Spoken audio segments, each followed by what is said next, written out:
नमस्कार, मैं हूं संजय कुमार और आपको पता है कि जिस प्रकार से आंगनबाड़ी का जो मामला हमेशा हम उठा रहे हैं, यहाँ तक कि चाहे वह सीडीपीओ के द्वारा भ्रष्टाचार किया जा रहा हो, चाहे एलएस के द्वारा पोषाहार के वाउचर बनाने के लिए पैसे लिया जा रहा हो, या चाहे सरकार जो चयन मुक्ति कर दिया था उसके लिए सरकार बढ़ोतरी करे वेतन मानदेय में, इसलिए भी जो है हम लगातार आवाज उठा रहे हैं।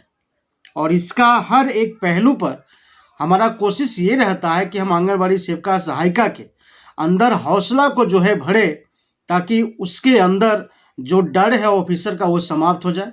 जो करप्शन हो रहा है उसको बंद करने की तमाम पहलुओं पर हम लोग जो है बात कर रहे हैं, चाहे वेतन बढ़ाने के संबंध में राज्य सरकार से हो, चाहे केंद्र सरकार से हो। लगातार उन सब पहलुओं पर हम लोग जो है आवाज़ उठाते हैं, लेकिन कोशिश हमारा ये रहता है कि इसमें जो जितनी सारे आंगनबाड़ी सेविका सहायिका है वो कहीं ना कहीं भ्रष्टाचार को मुक्त करें। भ्रष्टाचार को मुक्त जब तक नहीं करेगी तब तक ये जो है बाल विकास परियोजना में इतनी बड़ी जो लूट है वो होता ही रहेगा। आज लूट की कारण क्या है? आज लूट का मुख्य कारण है कि अपने अधिकार को ना जानना। अपने अधिकार को जो है आंगनबाड़ी सेविका और सहायिका नहीं जानने की वजह से आज जो सीडीपीओ, एलएस और डीपीओ का जो मन बढ़ा हुआ है वो सबसे ज़्यादा मन जो है बढ़ा हुआ है। इसका कारण क्या है? कारण है कि अज्ञानता के कारण, अपनी पावर न जानने के कारण। और इसमें जितनी सारी भ्रष्टाचार की बात की जाए उसका कहीं न कहीं जड़ जो है आंगनबाड़ी सेविका और सहायिका और ये आंगनबाड़ी केंद्र है। जब इसके अंदर जाने के बाद, पूरी तरीके से रिसर्च करने के बाद पता ये चल रहा है कि इसका जो अंदर से जो रिसर्च करने के बाद जो आंगनबाड़ी सेविका सहायिका है, ये कहीं ना कहीं इसके अंदर में ही जो है भ्रष्टाचार छिपा हुआ है। हम लगातार जागरूक करने की प्रयास कर रहे हैं, आंगनबाड़ी सेविका सहायिका को जो है जागरूक करने की पूरी प्रयास कर रहे हैं, लेकिन इसके जो डिपार्टमेंट में जब ही भ्रष्टाचार समाप्त होगा, जब तक ये जड़ नीचे स्तर से जब तक समाप्त नहीं होता है। नीचे स्तर से समाप्त करने का जो कारण है वो किस लिए नहीं है, क्योंकि अपने अधिकार को न जानने की वजह से। सेविका सहायिका के अधिकार क्या है, पावर क्या है, इस पावर पर भी जो है समस्या जानने के लिए नहीं है। समस्या ये है कि पहल नहीं की जा रही। हम जो लगातार बताने की कोशिश कर रहे हैं तो कहीं ना कहीं हमें यही दिखाई पड़ता है कि ये लोग अपने डिपार्टमेंट में एक दूसरे के खिलाफ बोलना नहीं चाहता है, एक दूसरे के खिलाफ में जो है बोलना नहीं चाहता है।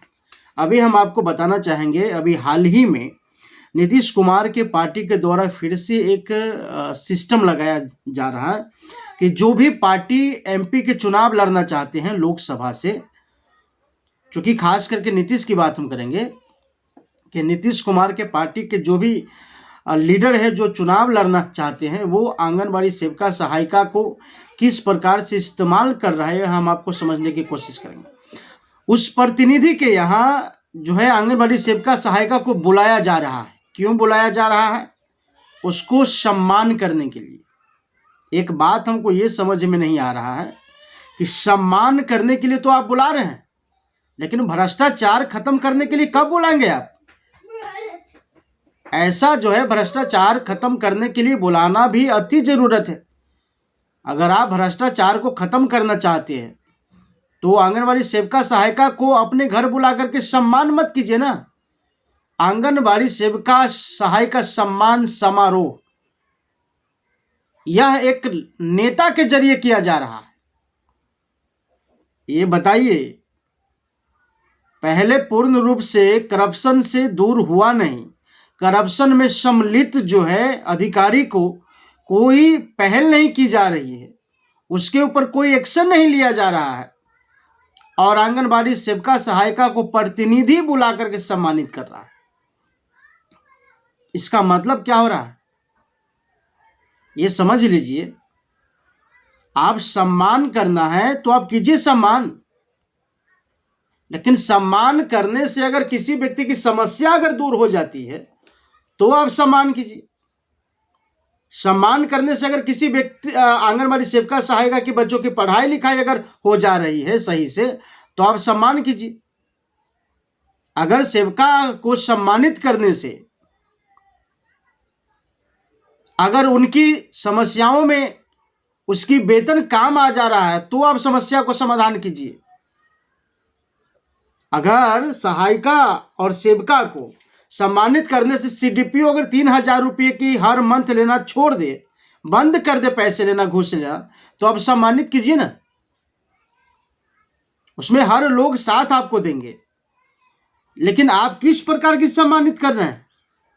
मतलब 2024 की लोकसभा का चुनाव है, इसलिए सम्मानित आप करना चाहते हैं कि ताकि आपको सम्मान मिल जाए, आंगनबाड़ी सेविका को सम्मान मिल जाए और नेता पॉलिटिशियन करने वाले को वोट मिल जाए। देखिए, ये पूरी तरीके से साजिश, ये साजिश, वोट लेने की पूरी प्रक्रिया चल रही, और ये फिर से जो है नीतीश कुमार के जरिए आंगनबाड़ी सेविका और सहायिका को जो है इस्तेमाल करने की नए तरीका लागू हो रहा है।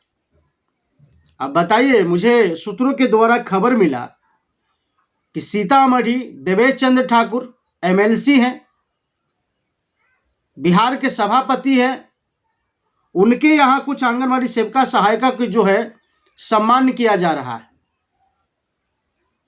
मतलब उनके यहाँ बुला करके एक प्रोग्राम है और उस प्रोग्राम में आंगनबाड़ी सेविका और सहायिका को जो है सम्मानित किया जाएंगे।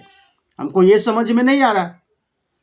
दर्जनों मामला मैंने सीतामढ़ी का दिया है, जहां पर सीडीपीओ से लेकर के एलएस तक के जो है खुलेआम रिश्वत ले रहे हैं। उस पर देवेश चंद्र ठाकुर को जरा सा भी नजर नहीं है, लेकिन सम्मानित जो करना है आंगनबाड़ी सेविका सहायिका को, मतलब वोट लेने के पूरा मौका तक नहीं छोड़ते। हम जानते हैं बाहुबली है, कुछ भी करवा सकता है, लेकिन जो सही चीज का जो मामला है वो आंगनबाड़ी सेविका और सहायिका कब समझेगी? ये लोग इस्तेमाल होना कब बंद होंगे, ये मालूम नहीं चल रहा है। सबसे बड़ी प्रॉब्लम तो ये है, इन लोगों को कि अधिकार के बारे में इन लोगों को बताया नहीं जाता है, लोगों को मालूम नहीं है, तो फिर इस्तेमाल तो होते ही रहेंगे। अब जैसे कभी बीजेपी वाले इस्तेमाल करेंगे, तो कभी आरजेडी वाले इस्तेमाल करेंगे, कभी जेडीयू इस्तेमाल करेंगे, तो कभी कोई पॉलिटिशियन पार्टी तो इस्तेमाल करते ही रहेंगे। लेकिन मामला क्या होगा आगे, ये भी समझना एक बहुत बड़ी राजनीतिक साजिश है, जो आंगनबाड़ी सेविका और सहायिका को जो इस प्रकार के मामलों में जो है घसीटा जा रहा है। उनके वेतन पर सवाल उठे, उनके वेतन पर जो है लागू हो, सरकारी कर्मचारी घोषित करने पर बात रखे, तो ऐसा होता नहीं।